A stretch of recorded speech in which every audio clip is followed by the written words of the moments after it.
Bom dia, meus irmãos. Graça, paz e misericórdia da parte de Deus seja multiplicada na sua vida, na vida da sua família. Eu sou o professor Rodolfo e hoje nós estamos diante dos capítulos 13 a 16 do livro de Atos dos Apóstolos. Eu convido os irmãos a orar comigo nesta manhã, em nome do Senhor Jesus. Senhor nosso Deus, Pai, Deus Altíssimo, Poderoso, Tu és o nosso Redentor, o nosso Salvador, e enviaste o Teu Filho para a remissão e perdão dos nossos pecados.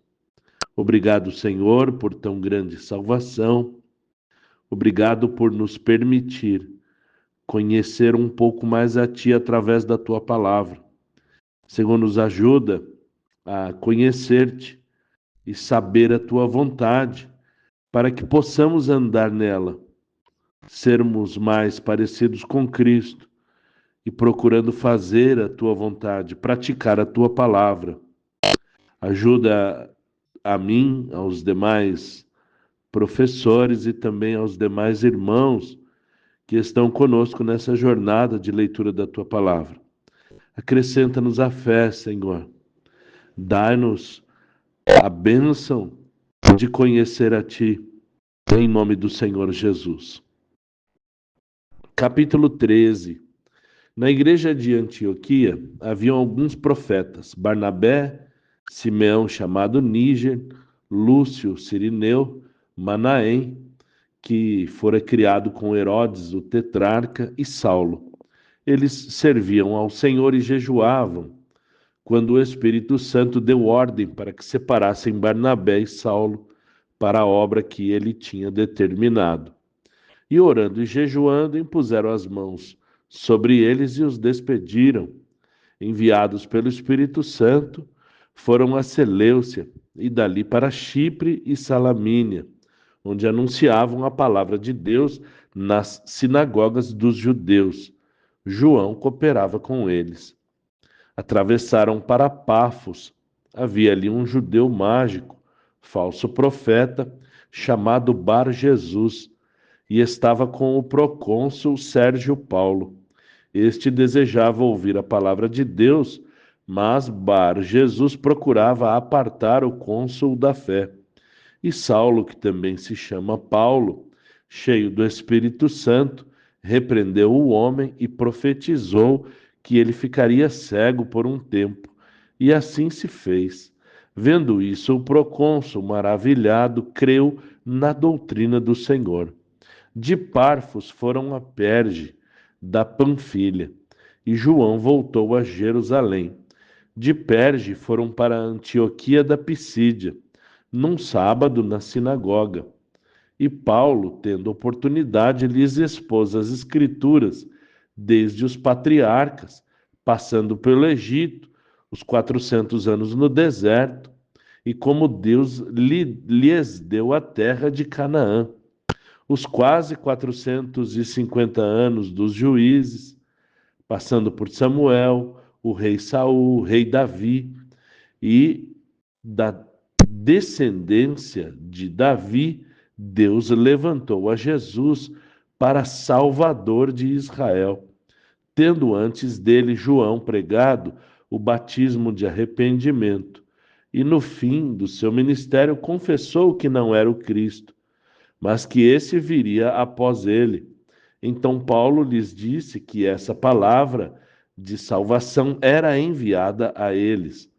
Os príncipes e demais habitantes de Jerusalém, por não conhecerem Jesus, o condenaram para se cumprir o que foi dito pelos profetas, que era lido todos os sábados por eles.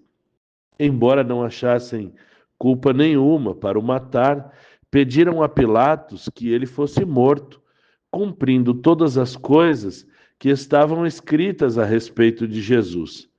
Tiraram-no do madeiro e o sepultaram. Mas Deus o ressuscitou dentre os mortos, sendo visto por muitos dias pelos discípulos, que se tornaram testemunhas dele.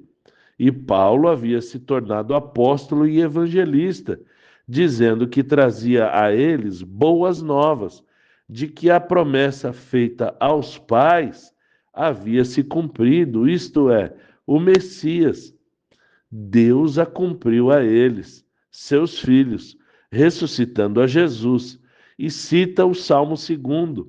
E depois cita o verso 16, perdão, o verso 10 do Salmo 16, sobre Jesus não ver a corrupção, não permanecer na morte. E esse é o primeiro discurso, o primeiro sermão que Lucas registra de Paulo. Ele é muito semelhante ao que Pedro pregou no cenáculo no dia de Pentecoste e também no templo após a cura do coxo. Também é semelhante ao discurso de Estevão diante do Sinédrio. Os primeiros pregadores cristãos traziam a boa nova de que a promessa de Deus a Israel havia se cumprido em Jesus. Não estavam anunciando nenhum modismo, nenhuma heresia ou novidade, apenas o cumprimento daquilo que estava escrito e previsto na própria palavra de Deus. Paulo segue pregando, ainda muito semelhante ao que Pedro pregava, dizendo que Davi morreu e foi sepultado, mas Jesus não viu corrupção. Portanto, prossegue Paulo, saibam que é por meio de Jesus que se chega à remissão do pecado, ou que a remissão do pecado é anunciada. E todo o que crê em Jesus é justificado de todas as coisas que a lei de Moisés não podia justificar. E assim cita Abacuque 1:5: Vede entre os gentios e olhai, maravilhai-vos e admirai-vos, porque realizarei em vossos dias uma obra que vós não crereis quando for contada. E citando esse versículo, Paulo exorta eles para não serem incrédulos. Quando eles terminaram de falar e saíram, o povo pediu que eles lhe falassem novamente essas palavras no próximo sábado. E quase toda a cidade se reuniu para ouvir o evangelho. Mas os judeus ficavam com muita inveja e contradiziam o que Paulo falava. Eles então se voltaram aos gentios para pregar, entendendo que os judeus se julgavam indignos da vida eterna ao rejeitarem o evangelho.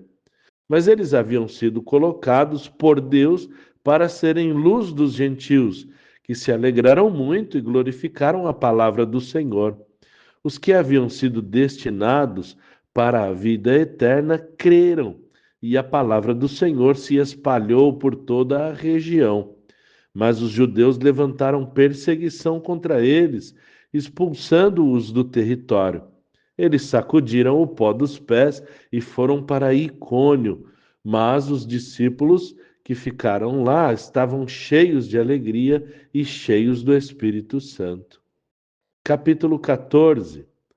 Paulo e Barnabé entraram na sinagoga em Icônio, e uma multidão de judeus e de gregos deram crédito às suas palavras. Novamente, os judeus dali provocaram os gentios contra eles. Mesmo assim, ficaram ali bastante tempo, pregando e ensinando.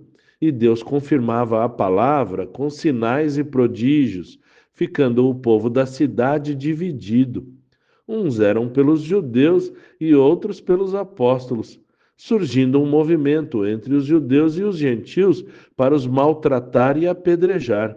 Então Paulo e Barnabé fugiram para Listra e Derbe, cidades da Licaônia, e para regiões vizinhas, onde anunciaram o evangelho. Havia em Listra um homem paralítico de nascença, e ouvindo Paulo falar, vendo Paulo que ele tinha fé para ser curado, ordenou que levantasse sobre os pés, e o homem saltou e começou a andar. Quando as multidões viram o que Paulo tinha feito, gritaram em língua licaônica: Os deuses em forma de homens desceram até nós. E a Barnabé chamavam Júpiter e a Paulo Mercúrio, porque este era o principal portador da palavra.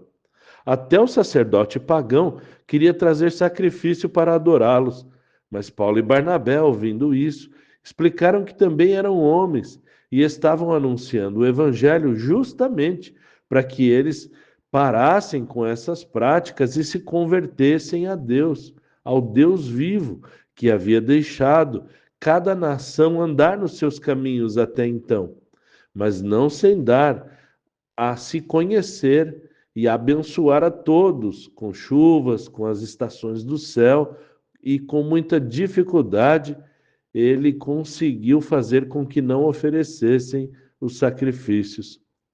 Porém, alguns judeus da Antioquia de Icônio convenceram a multidão e apedrejaram a Paulo e o arrastaram para fora da cidade, dando-o como morto. Mas quando os discípulos o rodearam, ele se levantou e, junto com Barnabé, foram para Derbe, anunciando o evangelho e fazendo muitos discípulos. Então voltaram para Listra, Icônio e Antioquia, confortando os discípulos a permanecerem na fé, pois entramos no reino de Deus, passando por tribulações. Promoviam presbíteros em cada igreja, através de eleição, orando e jejuando. Passaram pela Pisídia, foram para Panfilha, anunciaram a palavra em Perge, indo para Atália e dali para Antioquia, de onde haviam sido enviados, relatando à igreja tudo o que Deus havia feito com eles e como abriu a porta da fé aos gentios. Capítulo 15. Então, alguns da Judéia ensinavam que a circuncisão era decisiva para a salvação, dizendo que aqueles que não se circuncidassem não poderiam serem salvos. E discutiram muito com Paulo e Barnabé. E resolveu que eles deveriam ir a Jerusalém, falar com os apóstolos e anciãos sobre esta questão. E assim foram, passando pela Fenícia e por Samaria, contando sobre a conversão dos gentios. Chegando em Jerusalém, anunciaram tudo o que Deus tinha feito, e os irmãos se alegravam muito. Alguns, porém, dos fariseus que haviam crido, se levantaram para defender a obrigatoriedade da circuncisão. Reunidos com os apóstolos e os anciãos, e Pedro, falando, lembrou a todos como Deus o havia levado a pregar aos gentios. O Deus que conhece os corações havia lhes dado o Espírito Santo, sem fazer diferença nenhuma entre judeus e gentios, purificando os corações dos gentios. E Pedro, inspirado por Deus, entende que exigir a circuncisão ou algum outro rito ou cerimônia externa da antiga aliança era tentar a Deus, pois tanto judeus como gentios são salvos pela graça de Deus e não por obra alguma na carne. Então todos se calaram e ouviam a Paulo e Barnabé, falando novamente do que Deus havia feito. E Tiago tomou a palavra, lembrando o que Pedro relatou sobre os gentios, e então citou Amós, capítulo 9, do versículo 11 a 15. Depois disto voltarei e reedificarei o tabernáculo de Davi, que está caído, levantá-lo-ei das suas ruínas e tornarei a edificá-lo, para que o restante dos homens busque ao Senhor, e todos os gentios sobre os quais o meu nome é invocado, diz o Senhor, que faz todas estas coisas. Tiago continua, e também inspirado por Deus, entende que não se deve perturbar os gentios que se converterem. Somente eles precisam se abster, isto é, deixar de se contaminar com os ídolos, deixar a fornicação, não comer animais sufocados e sangue, porque Moisés tem quem os pregue em cada cidade. Os apóstolos enviaram Judas, Barsabás e Silas, juntos com Paulo e Barnabé, com uma carta relatando o que tinham decidido ali na reunião. Reconhecem que quem os perturbou com a ideia da circuncisão não tinham autorização para isso e haviam decidido, segundo o conselho do Espírito Santo e deles, apóstolos e presbíteros, não exigir mais nada de cristãos gentios com relação a ritos e cerimônias, a não ser que se afastem dos ídolos, da imoralidade sexual, da carne de animais sufocados e do sangue, e recomendam, se evitarem essas coisas, farão bem. Então partiram para Antioquia, reunindo a comunidade e lendo a carta. Todos se alegraram e foram também consolados por Judas e Silas, com muitas palavras. Ficaram um tempo por lá. Silas ficou ali. Paulo e Barnabé se demoraram também, pregando a palavra do Senhor. Paulo e Barnabé pretendiam visitar as igrejas nas cidades onde haviam pregado e acabaram discutindo sobre levar João Marcos com eles. Acabou indo com Barnabé para Chipre e Paulo levou Silas com ele para Síria e Cilícia, fortalecendo as igrejas. Capítulo 16. Paulo chegou também a Derbe e Listra e encontra Timóteo, um discípulo jovem, de mãe judia, crente e pai grego. Os irmãos davam bom testemunho dele, e Paulo quis levá-lo e circuncidou-o por causa dos judeus. E chegando nas igrejas, entregavam aos irmãos as decisões tomadas pelos apóstolos e presbíteros de Jerusalém. E assim as igrejas eram fortalecidas. Paulo havia voltado há pouco tempo de Jerusalém. Visitou as igrejas levando a carta com as decisões da reunião em Jerusalém, inclusive de que não era necessário a ninguém se circuncidar para se tornar cristão. E parece contraditório ele ter circuncidado a Timóteo. Mas o texto deixa claro que Paulo fez isso com a intenção de levá-lo consigo para pregar nas sinagogas para judeus não convertidos, que não aceitariam um incircunciso, ensinando entre eles. Conforme depois Paulo vai explicar aos crentes de Corinto, em 1 aos Coríntios 9 e 20, por que ele fazia essas coisas. E fiz-me como judeu para os judeus, para ganhar os judeus, para os que estão debaixo da lei, como se estivesse debaixo da lei, para ganhar os que estão debaixo da lei. Ou seja, Paulo fez isso a Timóteo não como uma exigência para ser salvo, Paulo bem sabia disso, mas por amor aos judeus, ele fez isso para que pudesse ganhar alguns, pregando a eles o evangelho do nosso Senhor Jesus Cristo.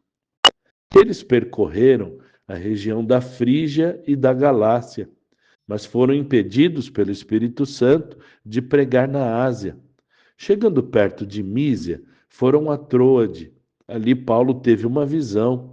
Um homem da Macedônia, em pé, dizia: "Passa a Macedônia e nos ajuda." E partiram imediatamente para anunciar o evangelho. No versículo 11, Lucas se inclui no grupo que estava viajando de Troade para Samotrácia e Neápolis. Depois foram para Filipos da Macedônia, colônia romana, e ficaram alguns dias. No sábado pregaram à beira do rio para algumas mulheres, entre elas Lídia, de Tiatira, vendedora de púrpura, temente a Deus. O Senhor abriu o coração para atentar ao que Paulo dizia. Ela, atentando, creu e foi batizada, ela e sua casa, e constrangeu a todos para ficar na casa dela. Estavam eles indo para a oração, e uma jovem com espírito de adivinhação seguia a Paulo, dizendo que eles eram servos do Deus Altíssimo, e isso se repetiu por muitos dias. Paulo, já indignado, ordenou ao espírito em nome de Jesus que saísse dela, e na mesma hora o espírito saiu. Mas os donos da jovem, que tinham lucro com suas adivinhações, prenderam Paulo e Silas e os levaram aos magistrados, dizendo que eles eram judeus e estavam perturbando a cidade com os seus costumes. A multidão e os magistrados se levantaram contra eles e os açoitaram com vara, com muitos açoites, e depois os lançaram na prisão, com os pés presos em um tronco. Por volta da meia-noite, Paulo e Silas oravam e cantavam na prisão, quando um terremoto sacudiu os alicerces da prisão e as portas e as correntes de todos se abriram. E despertando o carcereiro, pensou até em se matar, achando que os presos tinham fugido. Mas Paulo o deteve e ele perguntou o que deveria fazer para ser salvo. Crê no Senhor Jesus e serás salvo tu e tua casa, responderam a ele. E pregaram a ele a palavra de Deus, ele e todos da sua casa. Ele levou os evangelistas para a casa dele, tratou das suas feridas e logo depois todos os membros da casa dele foram batizados e todos manifestavam muita alegria por terem crido em Deus. Os magistrados enviaram notícia para o carcereiro soltar Paulo e Silas, mas Paulo se negou, depois de terem feito o que fizeram, sendo eles cidadãos romanos, e pediu para os magistrados virem se retratar. E assim foi. Pediram desculpas a eles, soltaram-nos da prisão e os pediu que saíssem da cidade, e eles partiram para a casa de Lídia. Deus abençoe o seu dia. Um forte abraço. Deus abençoe sua família, a igreja onde você congrega. E até amanhã, nos próximos capítulos, permitindo-nos o Senhor nosso Deus.